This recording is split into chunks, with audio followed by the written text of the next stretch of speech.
Hare Krishna, welcome to Ved Sarthi. Today we are going to learn Bhagavad Gita chapter 1 verse 15 and 16. Bhagavad Gita 1.15. Panchajanyam Rishikesho Devadattam Dhananjayah Pondram Dadmau Mahashankham Bhima Karma Vikodaraha. Panchajanyam, the conchal named Panchajanya.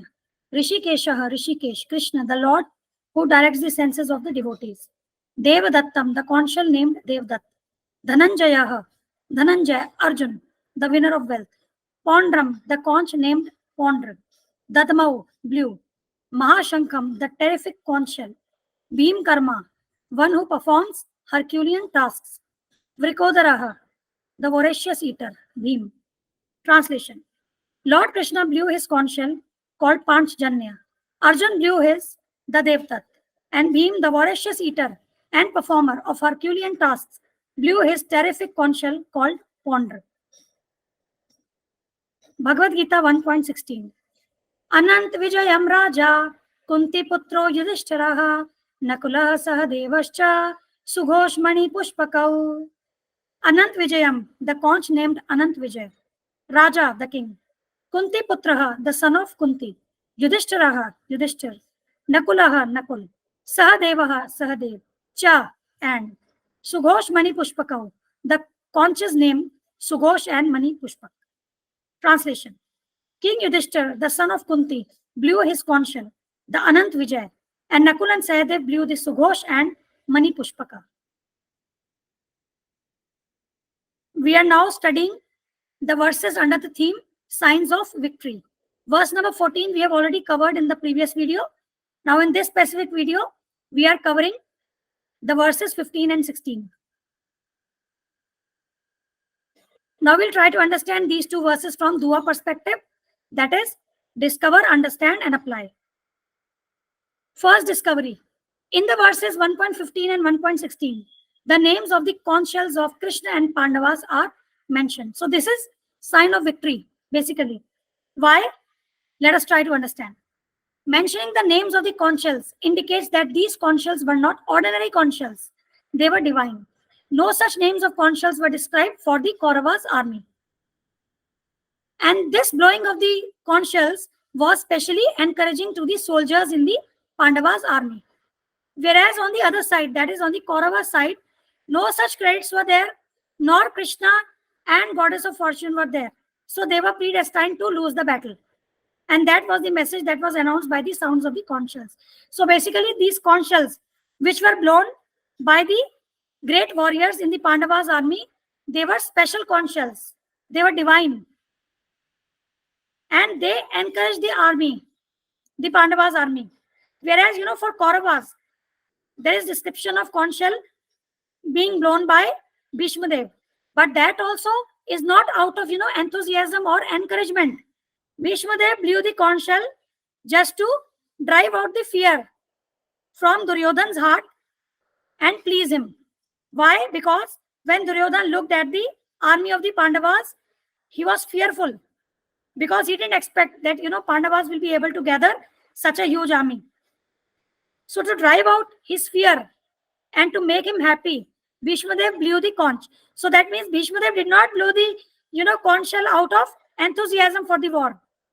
But whereas in the Pandavas' army, there was enthusiasm and soldiers were encouraged. So this is an indicative of victory of the Pandavas. And also as we studied in the previous verses that Krishna and Lakshmi Devi were on the Pandava side. So they were destined to win.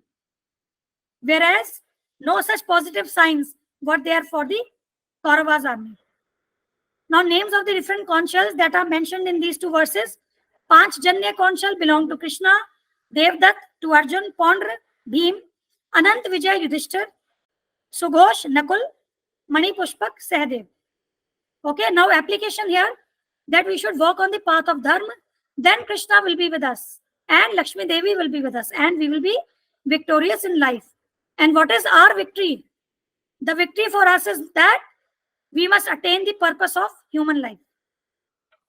The next understanding, Lord Krishna is referred to as Rishikesh. in Bhagavad Gita 1.15. So this is also sign of victory. Let us understand. Rishikesh means the master of senses. Okay? So all living entities are part and parcel of Krishna. In the Bhagavad Gita, verse number 7 of chapter 15, you would find that Krishna says, Mame vansho jiva loke, jiva bhuta sanatana. So Krishna says that all these living entities are eternal part and parcel of Krishna. So that is what is being mentioned here, that all the living entities are part and parcel of Krishna, and therefore the senses of the living entities are also part and parcel of his senses. Now further to this, we must understand that Lord Krishna is situated in the hearts of all living entities and direct their senses. Okay? Where is it mentioned in Bhagavad Gita? You can refer to the verse that we have mentioned here. Bhagavad Gita 15.15. Sarvasya chaham hridesa nivishto matta smritir jnanam apohanam cha. So here Krishna is saying that I am seated in everyone's heart, and from me come remembrance, knowledge and forgetfulness. Okay? Now next point. But he directs in terms of the surrender of the living entity. So Krishna directs our senses, but what is the extent to which he directs us? That is in proportion to our surrender towards him. And that is mentioned in Bhagavad Gita, chapter 4, verse number 11. Ye yatha mam prapadyante tam stateva bhajamyaham. As all surrender unto me, I reward them accordingly. And what is the third point? In the case of a pure devotee, he directly controls the senses. So because, why is it so? Now connect this third point with the second point. That Krishna directs us in terms of our surrender towards him. Now pure devotee is 100% surrendered to Krishna. So that is why Krishna directly controls the senses. So these 3 points we must understand, that Lord is situated in our heart. Lord Krishna directs our senses. He directs our senses in proportion to our surrender. In case of pure devotee, because pure devotee is 100% surrendered to Krishna, so Krishna directly controls their senses. Now here on the battlefield of Kurukshetra, Lord directly controls the transcendental senses of Arjuna, and thus his particular name of Rishikesh. Okay, so Pandavas are pure devotees of Lord Krishna. So here Lord Krishna as Parthasarthi is guiding Pandavas towards victory. So this is an indication that Pandavas will be victorious in the battle. Now there are, set of people who are the impersonalists or Mayavadis, Nirakarvadis. So these people do not believe in existence of the personal form of Lord. They say that Lord does not have any form. Lord is an, there are different philosophies you will find. That Lord is light, Lord is just energy, but Lord does not have a form, right? So these people, they do not understand that Lord has a form, and living entities, they are part and parcel of Lord, so they also have a form. So that means if they have a form, they have senses also. They don't understand these things. Okay, and they always describe all living entities as well as God as senseless or impersonal. So this theory is actually wrong, and these people are apradhi of Krishna. They are apradhi towards the lotus feet of Krishna. And Lord Chaitanya has warned us not to listen to the Mayavad and Nirakarvad philosophies. Mayavad bhasha sunile hai sarvanash. Now this specific point which I have mentioned in quote, this I have taken directly from the lecture of Srila Prabhupada on this specific verse. So here Srila Prabhupada says, the atheist class, demon class, they want to forget Krishna. So Krishna gives him such intelligence that he can speak of atheism in so many volumes. But he is getting that intelligence from Krishna. Because we just shared one shlok with you, 15.15. Sarvasya chaham hridaya sanivishto matta smritir jnanam apohanam cha. So Krishna says that from Krishna comes the knowledge, remembrance and forgetfulness in living entities. So here also, if somebody wants to forget Krishna, so that knowledge, that intelligence to forget Krishna will be bestowed by Krishna, so that that person forgets, because that is what that individual's desire is. So Krishna is giving that intelligence to that individual to become first-class atheist like Hiranyakashipu, Ravan and Kans. Now what about devotees? In Bhagavad Gita 10.10, Krishna says, Tesham satat yukta nam bhajatam priti purvakam dadami buddhi yogam tam yena map upayanti te. So here Krishna says, to those who are constantly devoted to serving me with love, I give the understanding by which they can come to me. All right.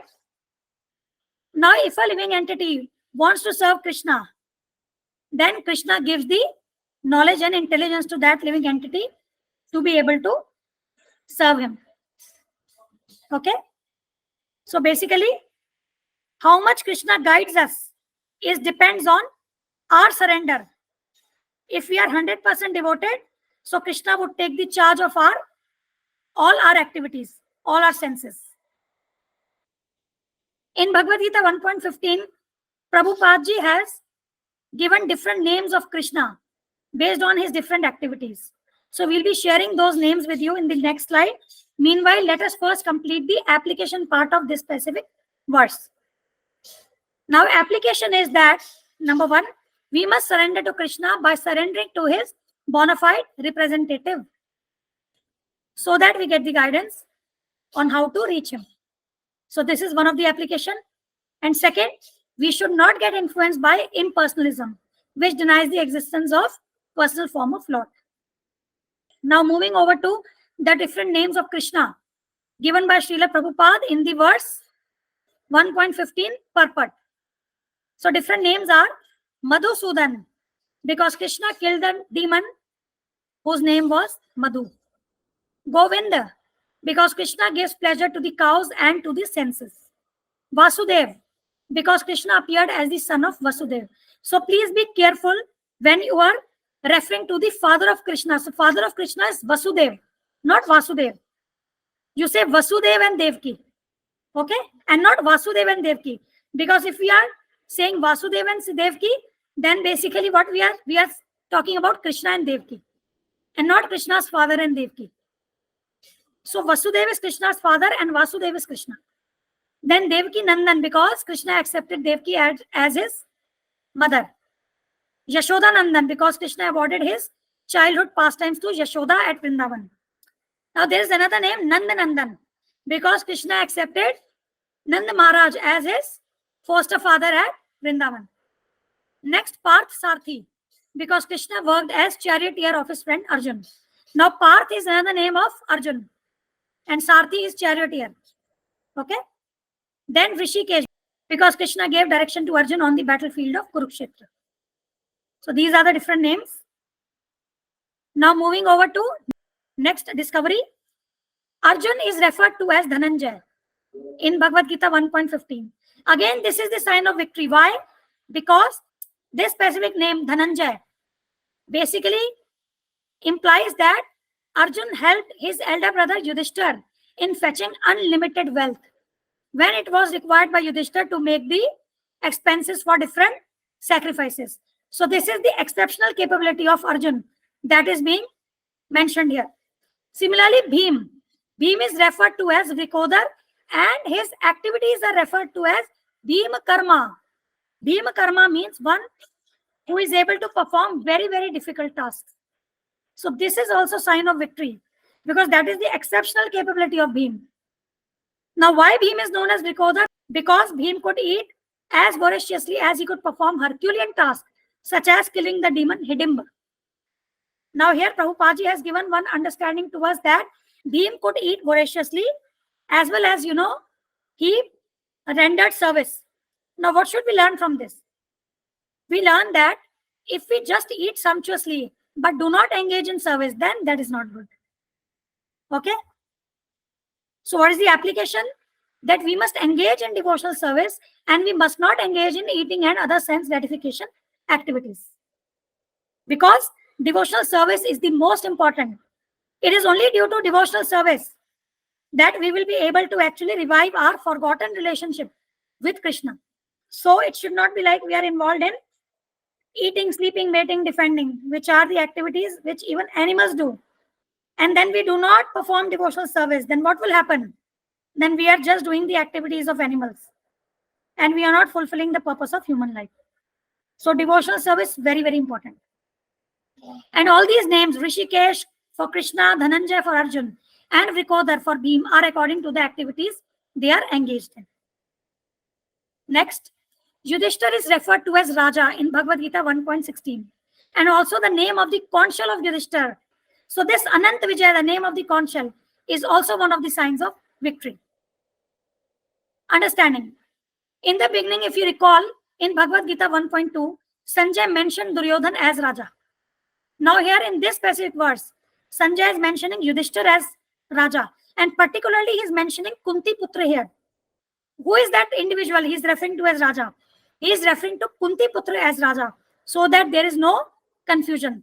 So Kunti Putra means son of Queen Kunti, Yudhishthir. Okay, so here this is actually a fight between two kings, one Duryodhan and the other Yudhishthir. So this is one of the significance of the term Raja here. Another significance is that the word Raja also indicates that Yudhishthir had performed Rajasuya sacrifice. Okay. Now name of the conch shell of Yudhishthir. So name of the conch shell of Yudhishthir is Anant Vijay. Anant Vijay means Anant plus Vijay. Anant means infinite or unending. Vijay means victory. So this Anant Vijay is indicating unending victory, infinite victory of the Pandavas. Now why is so? Because Yudhishthir's extraordinary qualities and exemplary conduct earned him the blessings of victory in the battle. And these blessings were not only bestowed by sages, Brahmins, but also by formidable warriors like Bhishma, Dronacharya and Kripacharya, in spite of the fact that they were part of the opposing army. They also blessed him victory.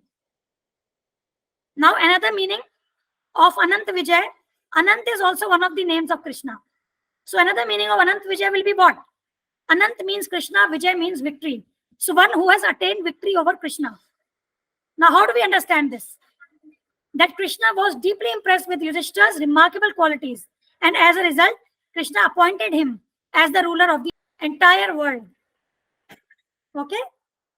So this Anant Vijay, the name of the conch shell of Yudhishthir, was also one of the signs of victory.